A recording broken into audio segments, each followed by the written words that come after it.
एक प्रकारे दुहेरी नीतिमूल्य जे आहे, पुरुषप्रधान समाज रचनेने आतापर्यंत चालत आणलेली जी दुहेरी नीतिमूल्य आहेत, त्या दुहेरी नीतिमूल्यांचा परिणाम लोकांवरती अजूनही सुटलेला नाही.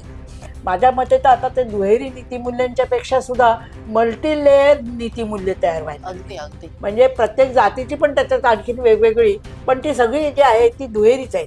पुरुषांना एक मापदंड आणि स्त्रियांना एक मापदंड, असं केल्यामुळे सगळ्यांचा पगडा जो आतापर्यंत आहे तो स्त्रियांवरही आहे ना. आम्ही म्हणजे गुलाम एकदम मुक्त झाला म्हणून काय तो गुलामीत मुक्त होत नाही. तो त्याला पुढे काय करायचं हे माहितीच नसतं. गुलामीत त्याला माहिती असतं सेवा करायचे, मार खायचाय, विकलं जायचंय, हे ठरलेल्या गोष्टी आहेत. पण गुलामातनं मुक्त झाल्यानंतर माझं जीवन मला कसं जगता येणार आहे याचं काही त्याच्याकडे ब्लूप्रिंट नाही आहे. त्याला त्याच्यासाठी संघर्षच करावा लागतो आणि हा संघर्ष त्याच पद्धतीने स्त्रियांनाही आता करावा लागतोय.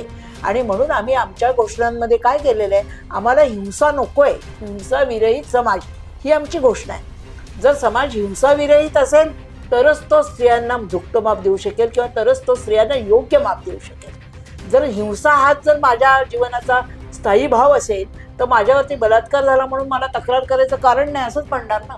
आता सिरियलमध्ये ते सुरूच झालेलं आहे.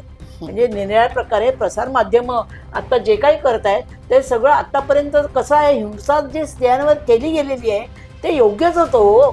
म्हणजे तसंच होणार, कारण बायका जर कमी कपडे घालून जात असतील तर त्यांच्यावरती बलात्कार होणारच ना. म्हणजे तुम्ही चिथावताय, अरे तुम्ही आम्हाला उपभोगाची वस्तू मानताय म्हणून तुम्हाला ती चिथावणी वाटते, पण तुम्ही स्वतःला कशाला उपभोगाची वस्तू करता.